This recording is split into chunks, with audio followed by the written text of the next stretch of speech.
Hello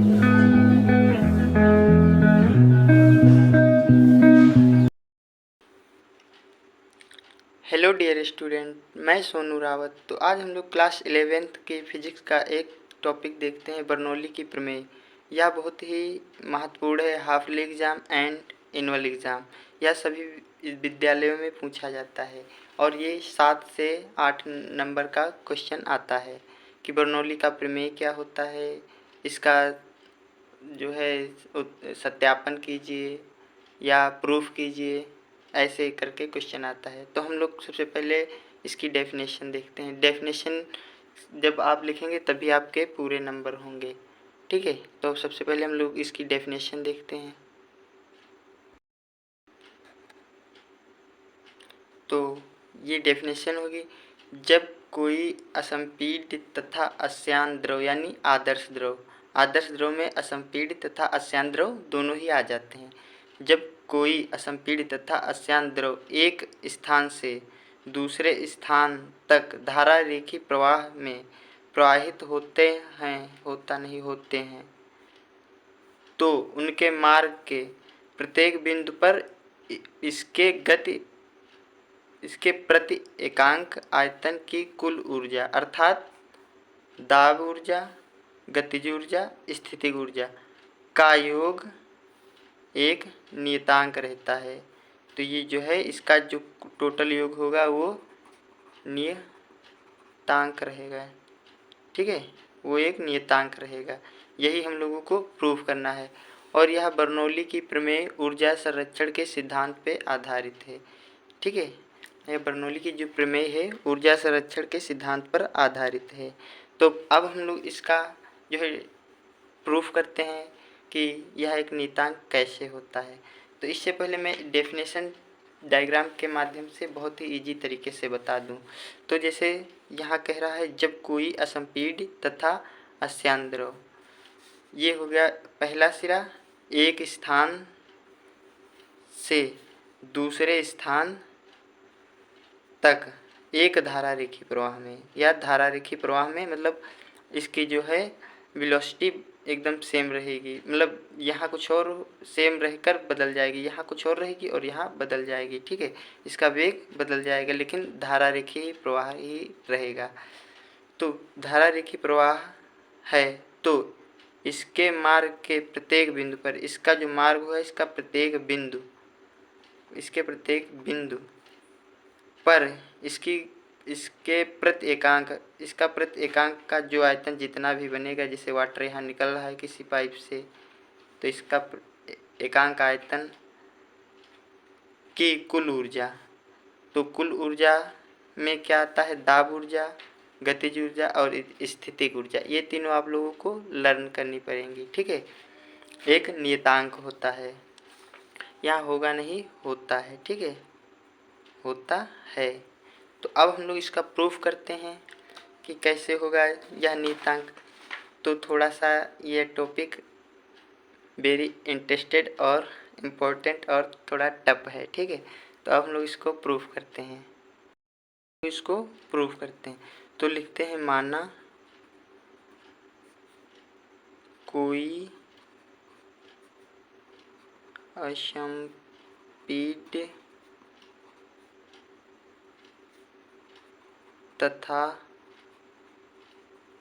अश्यान द्रव किसी असमान अनुप्रस्थ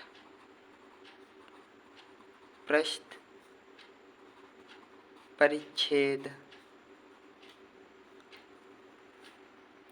वाली नली, यहाँ इसका मतलब होता है जो है इसका क्षेत्रफल, ठीक है। अनुप्रस्थ परिच्छेद जहाँ भी कहे तो उसका क्षेत्रफल रहेगा, वाली नली से होकर प्रवाहित हो रहा है, ठीक है। तो प्रवाह कैसा होगा, धारा रेखी। तो प्रवाह धारा रेखी है तो कैसा प्रवाह होगा, धारा रेखीय प्रवाह होगा। ठीक है, ये इतनी भाषा लिखनी है। और फिर थोड़ा सा और यहाँ से लिख लेते हैं मानना, क्योंकि हमें जिस जिस चीज़ की आवश्यकता होगी वो अब उसकी तो हमें ज़रूरत पड़ेगी ही। ठीक है, तो लिख लेते हैं माना नली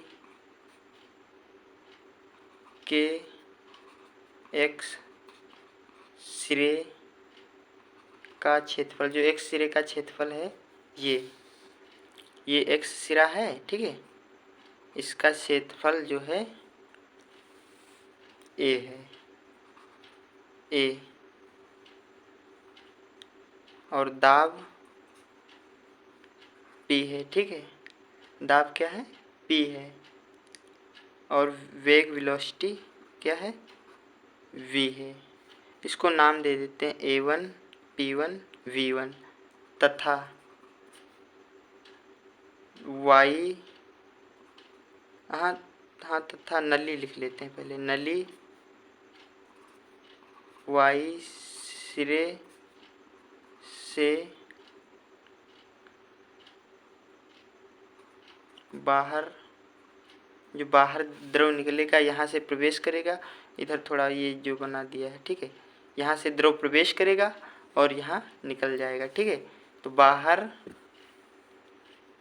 निकलने, बाहर का क्षेत्रफल, यहाँ क्षेत्रफल हो जाएगा A2 हो जाएगा, और दाब P2 हो जाएगा। ठीक है, आप लोग बोर मत होना, अभी मैं आप लोगों को मोटिवेट कर रहा हूँ। दाब P2 हो जाता है और वेलोसिटी, वेग यानी वेग V2 है। तब जो है, अब यहाँ से हमारा प्रूफ चालू हो जाता है। तब तो अब हम लोग थोड़ा मोटिवेट हो जाते हैं। तो मंजिलें उन्हीं को मिलती हैं जिनके हौसले बुलंद होते हैं, कि मंजिल उन्हीं को मिलती है जिनको हौसले बुलंद होते हैं, और उन्हीं हौसलों को मैं आज पूरे कराने के लिए आया हूँ। ठीक है, तो हम लोग चलते हैं फिर से टॉपिक पे। बहुत ही इंटरेस्टेड चैप्टर होने वाला है, ये टॉपिक बहुत ही इंटरेस्टेड है, और हम लोग अब इसका प्रूफ देखते हैं। थोड़ा बड़ा प्रूफ है लेकिन बहुत ही फनी और अच्छा है। ठीक है, मोटिवेट होने के बाद तुरंत एकदम रेडी हो जाइए, तैयार हो जाइए, टॉपिक को बहुत ही इंटरेस्टेड होने वाला है। तो अब हम लोग डायग्राम के माध्यम से अभी जो है प्रूफ करने वाले हैं। ठीक है, तो ये जो हमने डायग्राम कट करके अलग कर लिया है। ठीक है, तो अब इसका जो है ये हो गया हमारा एक्स सिरा। तो हम लिखेंगे एक्स सिरे, एक सेकेंड में, एक सेकेंड में एक्स सिरे से प्रवेश होने वाले द्रव पर किया गया कार्य। ठीक, द्रव पर किया गया कार्य, एक सेकेंड में द्रव पर किया गया कार्य क्या होगा, A1 P1 V1। ठीक है, A1 P1 V1 is equal to A1 P1 V1। नहीं, बाकी कार्य तो होता है बल गुणे विस्थापन। ठीक है, तो उससे भी हो जाएगा, बट मैं डायरेक्ट शॉर्ट फॉर्म में बता रहा हूँ, बाकी उतना बहुत बड़ा जाएगा। आप छोटा सा ये थोड़ा ध्यान में रख लीजिए, बस, ज़्यादा कुछ नहीं। अब दूसरा फिर से करते हैं, एक सेकेंड में y सिरे से बाहर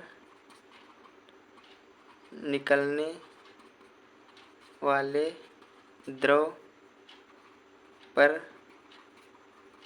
किया गया कार्य।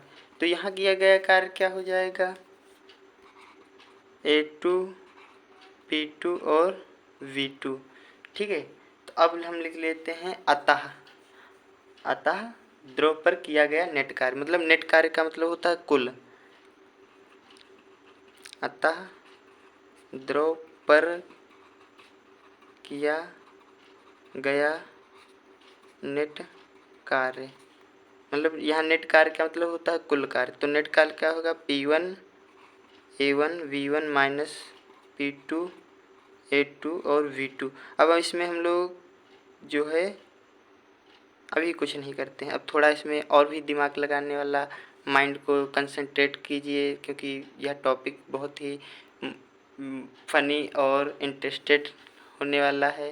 ठीक है, तो अब इसमें थोड़ा भाषा लिखनी है, वो हम लोग परंतु A1 इंटू V1 तथा A2 इंटू V2 क्रमशः 1 सेकेंड में एक्स सिरे पर प्रवेश करने वाले द्रव तथा y सिरे से बाहर निकलने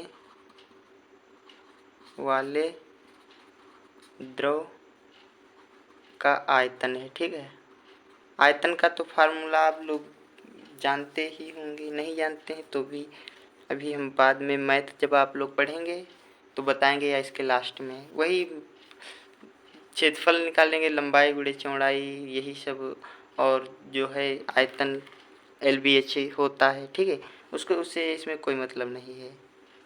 ठीक है, तो अब जो है क्या होगा, ये जो है y सिरे का क्या होगा, सॉरी हमने यहाँ पे थोड़ा लिखना भूल गए, P2 और V2 और A2 होगा। तो जो है अब क्या होगा, ये जब इसका आयतन है तो ये हो जाएगा A1 into V1 minus sorry बराबर, आयतन है, थोड़ा और लिख लेते, आयतन है जो कि बराबर है। ठीक है, जो कि बराबर है, तो यह इसके जो है A2 V2 के बराबर होगा, क्योंकि ये क्षेत्रफल अलग है और ये क्षेत्रफल अलग है, ये वेलोसिटी यानी वेग अलग है, ये वेग अलग है, दोनों डिफरेंस है। ठीक है, अब हम लोग जो है इसको लिख सकते हैं, मतलब जो हमने यहाँ पे एक समीकरण प्राप्त किया था, हमने इसको नाम नहीं दिया, इसको इक्वेशन नंबर 1 दे देते हैं। अब इसको हम लोग फिर से नोट कर लेंगे इक्वेशन को, P1 A1 V1 minus P2 A2 V2। ठीक है, अब हम लोग नोट कर लेते हैं। अब जो है ये जो है बराबर होगा m रो के, क्योंकि आयतन बराबर क्या होता है, द्रव्यमान बटे घनत्व, ये फार्मूला होता है, आयतन बराबर द्रव्यमान बटे घनत्व, घनत्व को रो से रिप्रेजेंट करते हैं, प्रदर्शित करते हैं। ठीक है, तो ये जो है इसके बराबर होगा। तो हम लोग इसमें इसकी जगह क्या हम लोग ये लिख सकते हैं, हाँ बिल्कुल लिख सकते हैं। तो P1 m अपान रो माइनस P2 m अपान रो, क्योंकि ये सब जो है आपस में इक्वल हैं, बराबर हैं, इसीलिए लिख रहे हैं। ठीक, ज़्यादा इसमें टेंशन लेने वाली बात कोई नहीं है। ठीक है, ये हमारी इक्वेशन, अभी इसको थोड़ा और, अब हम लोग इसमें ये कॉमन ले सकते हैं, m अपान रो, यह आ जाएगा बाहर, तो ये छोटा ब्रैकेट बचेगा, सॉरी P1 माइनस P2 बचेगा। अब इसको इक्वेशन नंबर 2 दे देते हैं। ठीक है, अब हम लोग थोड़ा, ये चैप्टर बड़ा है, सॉरी टॉपिक बड़ा है और इंटरेस्टेड भी है। अब हम लोग लिखेंगे द्रव पर किया गया नेट कार्य। अब यहाँ नेट कार्य का मतलब कुल कार्य, तो द्रव पे नेट कार्य क्या किया गया है, P1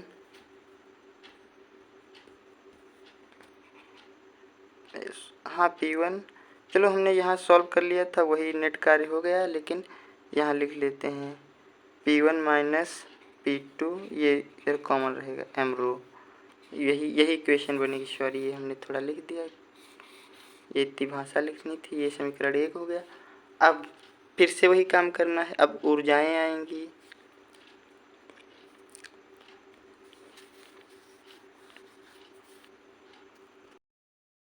ठीक है, तो फिर से हम लोग वही काम करते हैं। 1 सेकेंड में एक सिरे पर प्रवेश होने वाले द्रव की गतिज ऊर्जा। तो 1 सेकेंड में एक सिरे पर प्रवेश होने वाले यानी यहाँ से थोड़ा समझ लीजिए, यहाँ से प्रवेश होने वाले और यहाँ से बाहर निकलने वाले 1 सेकेंड में द्रव की गतिज ऊर्जा। तो ये क्या होगी, तो ये होगी 1/2 m1 इंटू v1 का स्क्वायर, और ये क्या होगी 1/2 m2 इंटू v2 का स्क्वायर। ठीक है, अब हम लोग लिखेंगे अतः द्रव की गतिज ऊर्जा में वृद्धि। ठीक है, गतिज ऊर्जा में वृद्धि। तो गतिज ऊर्जा में वृद्धि क्या होगी 1/2 m2 इंटू v2 का square minus 1/2 m1 into v1 का स्क्वायर। ठीक है, अब हम लोग तो इसमें 1/2 कॉमन आ गया, ये हो गया m2 v2 का square minus m1 into v1 का स्क्वायर। ठीक है, इसको इक्वेशन नंबर नहीं, ये द्रव्यमान सभी का सेम रहता है, सॉरी, द्रव्यमान सभी का सेम मतलब वाटर सबका सेम रहेगा। तो इसमें m/2 कॉमन आएगा, ये v2 का स्क्वायर माइनस m तो कॉमन चला जाएगा v1 का स्क्वायर, ये हो जाएगा। इसको इक्वेशन नंबर 3 दे देते हैं।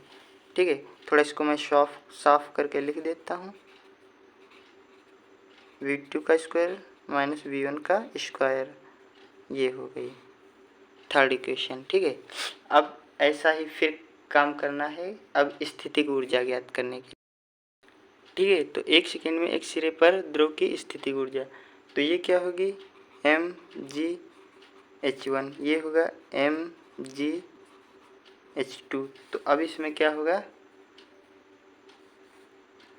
अतः, इसमें भी अतः द्रव की स्थितिज ऊर्जा में कमी।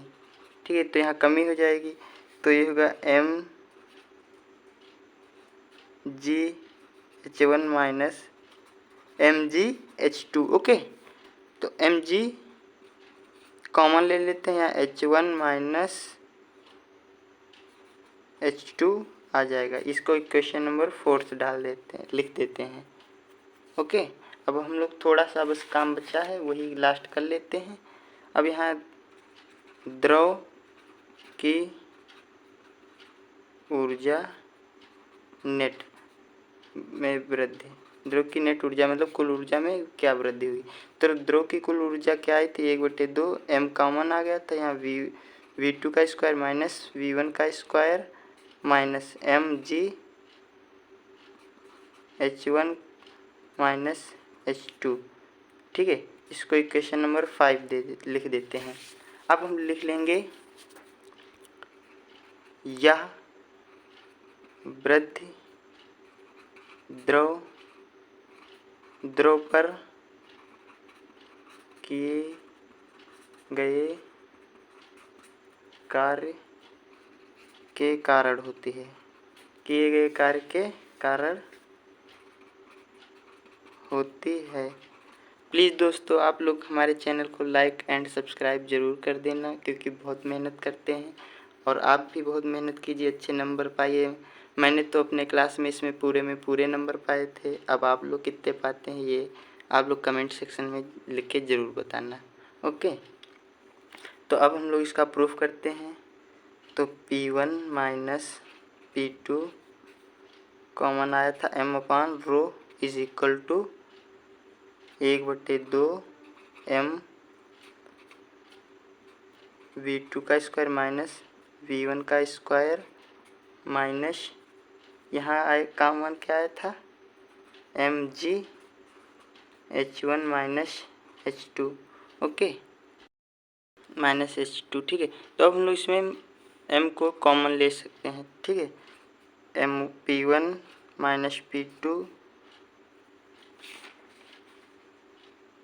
Is equal to m upon rho is equal to 1/2, m common आ गया पूरे में, ठीक है।